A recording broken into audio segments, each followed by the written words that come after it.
नहीं तो आधी दुनिया ओवर थिंकिंग की शिकार है। महाराज जी हाँ, हमारा बच्चा है ना ओवर थिंकिंग का शिकार हो गया। ओवर थिंकिंग, तुम पीछे भागते रहे, यमराज तुमको पकड़ के ले गया, काम खत्म तुम्हारा।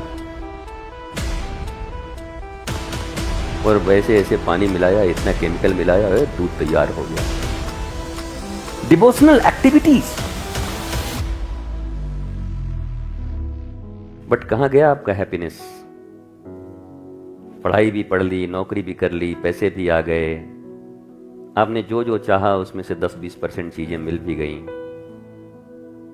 पर मिलने के बाद फिर वो चीज पुरानी हो गई, अब उसमें कोई रस न रहा। आज मिली और आज फिर एक नई चाहत हो गई, फिर उसके पीछे लगे। कई वर्षों के बाद वो मिला, फिर एक नई चाहत हो गई, फिर उसके पीछे लगे। फिर कई वर्षों के बाद वो मिला, फिर एक नई चाहत हो गई, फिर उसके पीछे लगे। तब तक यमराज पीछे से पकड़ के ले गया।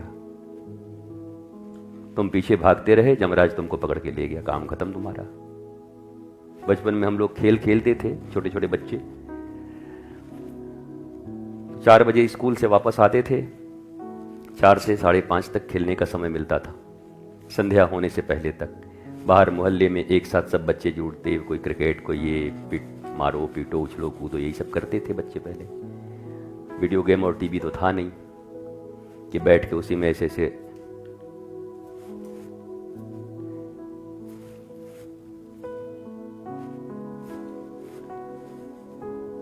रील तो देखते नहीं थे, रियल में खेलते थे। अब रील के खेल हैं, रियल खेल खत्म हो गए, इसलिए शरीरों में इतने रोग हैं, इतने हॉस्पिटल्स हैं,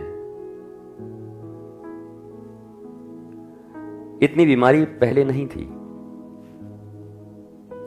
कई लोग कहते हैं नहीं गुरुजी, पहले के लोग अज्ञानी थे, इतना विज्ञान ये नहीं था, नॉलेज नहीं था, रोग तो पहले भी था। नहीं थे,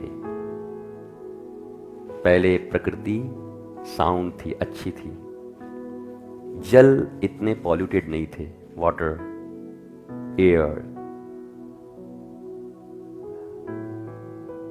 ये जितने भी खाने पीने की चीजें हैं इतनी पॉल्यूटेड नहीं थी। तब सिंथेटिक दूध नहीं बना करते थे, भैंस का ही दूध नहीं मिलता था, गाय का ही मिलता था। भैंस तो बहुत बाद में आया है, भैंस उसको तो हमारे यहाँ लोग पूछते भी नहीं सर, भैंस ये तो यमराज है, ऐसा बोलते थे। यमराज भैंसा पे चढ़ के आता है ना, हमारे यहाँ यमराज एक देव हैं, प्राण को जो ले जाते हैं भैंसा पे चढ़ के आते हैं। और तुम जिस वृंदावन में बैठे हो वो गोपाल की नगरी है, गौ, गोपाल। पर अब तो ना गाय है ना भैंस है, अब सिंथेटिक दूध ही काफी है। और वैसे ऐसे पानी मिलाया, इतना केमिकल मिलाया है, दूध तैयार हो गया। अब पी के किडनी खराब, मरे जा रहे हैं। आज पनीर ले आओ, पनीर की सब्जी खाएंगे। पनीर असली है? पनीर असली है? मिलता है? नहीं मिलता। और दूसरी बात यह है कि अगर साइंस के विद्यार्थी हो तो पनीर कोई बहुत ज्यादा शरीर के लिए बेनिफिशियल नहीं है। लोगों को लगता है पनीर बहुत अच्छी चीज है, पर मैं साइंस का विद्यार्थी रहा हूं और कचौड़ा छाप स्कूल से पढ़ा भी नहीं हूं, और ना बहुत अच्छे कॉलेज से, बहुत ब्रिलियंट स्टूडेंट रहा हूं मैं साइंस का। और अध्यात्म अपने गुरु से सीखी है। इसलिए जब थोड़े बहुत पैंट शर्ट पहनने वाले लोग थोड़े ऐसे करके मुझे देखते हैं, बाबा जी है, विज्ञान नहीं जानता होगा। विज्ञान तो हम तुमको पढ़ाएंगे बिठा के, तुम्हारे बाप दादा नहीं जानते होंगे शायद, उतना पढ़ाएंगे तुम्हें। कोई जींस पहनने से वैज्ञानिक थोड़ी हो जाते हो तुम। जींस पहन लिया, थोड़े चश्मे लगा लिए और ऐसे कर ऐसे ऐसे वैज्ञानिक हो गए तुम? हमने पढ़ा है, हमने पढ़ा है विज्ञान, और हमने लिया है आध्यात्मिक ज्ञान। Combo, special combination, external science and eternal science, external technology and eternal technology. बाहर की टेक्नोलॉजी और अंदर की टेक्नोलॉजी, आपको पता है, हाँ हमारे यहाँ ना जर्मन मेड कार है, और बड़ी अच्छी बात है, पर तुम्हारा भीतर, बोला भीतर तो कचरा मचा हुआ है, हम दुखी रहते हैं। जरा भीतर भी कोई टेक्नोलॉजी डेवलप कर लिए होते कि विपरीत से विपरीत परिस्थितियों में मुस्कुराने की ताकत होती तुम्हारे भीतर में। परिस्थितियां चाहे तुम्हारे जितने विपरीत होती, विरुद्ध होती, उसके बाद भी तुम में साहस होता श्री राम की तरह कि वनवास दे दिया जाए तब भी मुस्कुराहट तुम्हारी गायब न होती। तुम में श्री कृष्ण की तरह साहस होता कि एक जगह से दूसरी जगह, तीसरी जगह, चौथी जगह, जहां जन्म लिए वहां रह नहीं पाए, जिनकी गोद में खेला वहां भी न रह पाए, फिर मथुरा में से फिर भागना पड़ा, हर जगह से भागते ही रहे, पर उसके बाद भी मुस्कुराहट गायब नहीं हुई। तुमको तो एक बार घर से निकाल दिया जाए तो आधी जिंदगी रोते रोते डिप्रेशन में निकल जाएगी, हमको हमारे घर वालों ने निकाल दिया, हम बर्बाद हो गए। श्री कृष्ण तो बर्बाद नहीं हुए, वो तो मुस्कुराए, आनंदित रहे। उसके बाद भी अगर तुम कहोगे कि धर्म, आध्यात्म ओल्ड मॉडल है, तो मैं तुमको कहूंगा तुम रोल्ड गोल्ड हो, सच्चे गोल्ड नहीं हो। सच्चा गोल्ड स्पिरिचुअलिटी है, तुम जानते नहीं उसके विषय में। अब तो एक समय ऐसा आ रहा है कि बच्चे भी समझ रहे हैं, यूथ्स भी समझ रहे हैं कि स्पिरिचुअल होना जरूरी है। स्पिरिचुअल होना नॉलेजफुल होना है। स्पिरिचुअल होने का अर्थ है नहीं कि पाखंडी, ढोंगी। स्पिरिचुअल का मतलब ज्ञानी, नॉलेजफुल। तुम अपने स्ट्रेस को मैनेज कर सकते हो, स्ट्रेस आएगा भी तो उससे ओवरकम हो सकते हो। नहीं तो आधी दुनिया ओवर थिंकिंग की शिकार है। महाराज जी हाँ, हमारा बच्चा है ना ओवर थिंकिंग का शिकार हो गया। ओवर थिंकिंग काहे इतना थिंक कर रहा है भाई, किस लिए? ये थिंक का रोग लगा कहां से? थिंकिंग अगर अच्छी संगति होती तो थिंकिंग भी अच्छी होती। जैसा करेंगे संग वैसा चढ़ेगा रंग, और जीवन का वैसा ही होगा ढंग। और छान के पीते रहें भंग, तब तो फिर मामला खत्म है। भांग पिए, गांजा पिए, शराब पिए, उसके बाद कहें हम ओवर थिंकिंग में हैं। एक से पूछा भाई तू इतना शराब क्यों पी रहा है आज? बोला आज मैं बहुत खुश हूं, आज तो चलेगा 2 बोतल। 5 दिन के बाद रो रहा था, बोला अब क्यों पी रहा है? बोला आज बहुत गम में है, गम मिटाने के लिए पी रहे हैं। तो तू कब नहीं पिएगा?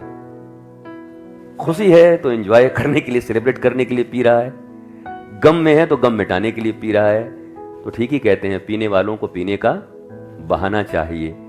वैसे ही दुनिया में जिन्हें ज्ञान और भक्ति प्राप्त करनी है वो कुछ नहीं सोचते, सुखी रहें दुखी रहें, पर अपने भक्ति और ज्ञान को छोड़ते नहीं, अपने पथ पर आगे बढ़ते रहते हैं, और एक दिन आनंदित होकर के इस दुनिया में सबको अपने जैसा बना देते हैं। ये है बेस्ट थिंग, इसी को स्पिरिचुअलिटी कहते हैं। बाकी स्पिरिचुअल, आध्यात्मिक, धार्मिक गतिविधियों से मेरा कोई बहुत ज़्यादा मतलब नहीं होता। ये छाप लेना, यहाँ पर राधा, यहाँ छाप लिए, यहाँ पे ये छाप लिए, छाप के क्या बन जाओगे? रहोगे तो वही लल्लू लाल। यहाँ आज राधा छप गया तो राधा जी की तुम्हारे भीतर में शक्ति आ गई। कई लोग को देखते कान में छापे, नाक में छापे, मुंह में छापे, हमके पूरा छपवा लो, होना कुछ नहीं। राधा तत्व का ज्ञान नहीं है तुम्हें। राधे राधे जप चल आएंगे बिहारी, ऐसा लगता है बिहारी जी कोई भागने वाले आदमी है, किसी के पीछे भागते हैं। He is supreme power, supreme God, infinite. वो किसी के पीछे उसे नहीं भागते। राधा का अर्थ होता है, राधा मतलब भक्ति, प्रेम। और याद रखो, जिनके भीतर भक्ति है बिहारी उनके पीछे भागते हैं। बिहारी किसी नारी पुरुष के पीछे नहीं भागते। तुम्हारे भीतर भी भक्ति है तो तुम्हारे पीछे भागेंगे, भले ही तुम कोई हो दुनिया में। वो गोपी के पीछे नहीं भाग रहे हैं। कृष्ण जी भी तो गोपी के पीछे भागते थे मम्मा। अरे मम्मा, मेरे ढम्मा लगाऊं तुम्हारी, एक चपत लगाऊं तुमको, भी जरा समझाऊं। ये कुछ समझते भी नहीं आज के लोग। कथा कहने वाले भी वैसे, सुनने वाले भी ऐसे।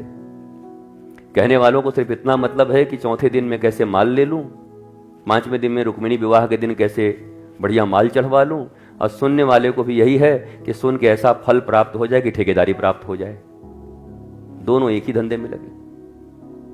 अरे कोई इसमें लगा ही नहीं कि मैं नॉलेजफुल हो जाऊं, मैं उस तक पहुंच जाऊं, उस जड़ तक पहुंच जाऊं जहां पहुंचने के बाद मैं अपने सारे प्रॉब्लम्स को खुद सॉल्व कर सकता हूं। मेरे भीतर वो दीप जले आध्यात्म का, मेरे अंधकार मिट जाएं जीवन के।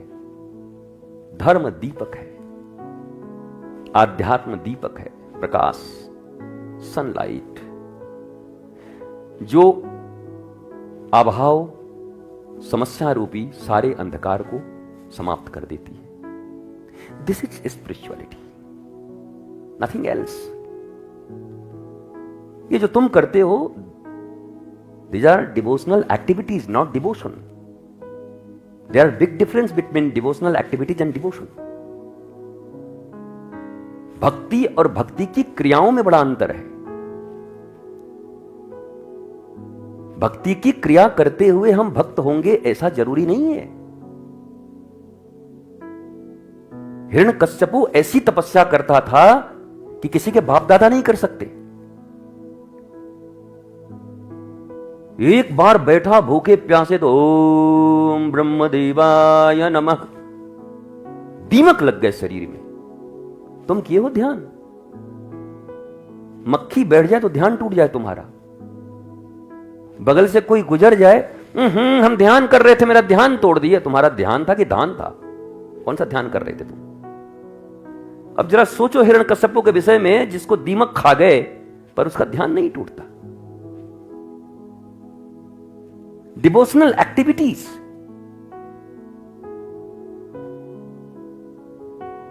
बट वो डिवोटी नहीं था, भगवान का डिवोटी नहीं था।